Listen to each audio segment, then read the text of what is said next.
ಇನ್ನು ರಾಜ್ಯದಲ್ಲಿ ಗಾಂಜಾ ಜಾಲೆ ದಿನೇ ದಿನೇ ಹೆಚ್ಚಾಗ್ತಾ ಇರುವಂಥದ್ದು. ಇದೀಗ ದೊಡ್ಡಬಳ್ಳಾಪುರದಲ್ಲೂ ಕೂಡ ಇಂತಹ ಘಟನೆ ಆಗಿರುವಂಥದ್ದು.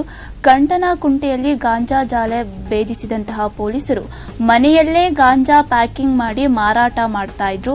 860 ಗ್ರಾಂ ಗಾಂಜಾ ಸಮೇತ ಆರೋಪಿಯನ್ನ ಇದೀಗ ಬಂಧನವನ್ನ ಮಾಡಲಾಗಿರುವಂಥದ್ದು. ಕಾಲೇಜು ವಿದ್ಯಾರ್ಥಿಗಳೇ ಈತನಿಗೆ ಟಾರ್ಗೆಟ್ ಮಾಡಿದ್ದಾರೆ. ಆರೋಪಿ ಬಂಧನ ಆಗಿರುವಂಥದ್ದು. ದೊಡ್ಡಬಳ್ಳಾಪುರ ಪೊಲೀಸರ ಭರ್ಜರಿ ಕಾರ್ಯಾಚರಣೆ ನಡೆಸಿ ಈತನನ್ನ ಬಂಧನ ಮಾಡಿದ್ದಾರೆ. 2 ಲಕ್ಷ ಮೌಲ್ಯದ ಗಾಂಜಾ ವಶಕ್ಕೆ ಪಡೆದಿರುವಂಥದ್ದು. ಗಾಂಜಾ ಮಾರಾಟ ಜಾಲಕ್ಕೆ ಇದೀಗ ಪೊಲೀಸರು ಬ್ರೇಕ್ ಹಾಕಿರುವಂಥದ್ದು. ಇನ್ಸ್ಪೆಕ್ಟರ್ ನವೀನ್ ಕುಮಾರ್ ನೇತೃತ್ವದಲ್ಲಿ ದಾಳಿಯನ್ನ ಮಾಡಲಾಗಿದೆ. ಕಂಟನಕುಂಟೆ ಗ್ರಾಮದಲ್ಲಿ ಎನ್ಡಿಪಿಎಸ್ ಪ್ರಕರಣ ದಾಖಲು ಮಾಡಿ ಆತನನ್ನ ಇದೀಗ ವಶಕ್ಕೆ ಪಡೆದುಕೊಂಡಿರುವಂಥದ್ದು.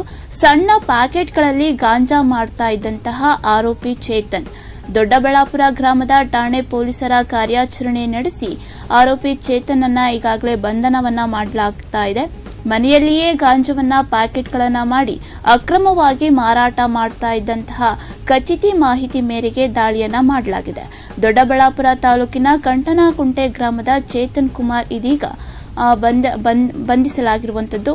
ಸುಮಾರು 2 ಲಕ್ಷ ರೂಪಾಯಿ ಮೌಲ್ಯದ 860 ಗ್ರಾಂ ಒಣ ಗಾಂಜಾ ವಶಕ್ಕೆ ಪಡೆದಿದ್ದಾರೆ ಪೊಲೀಸರು.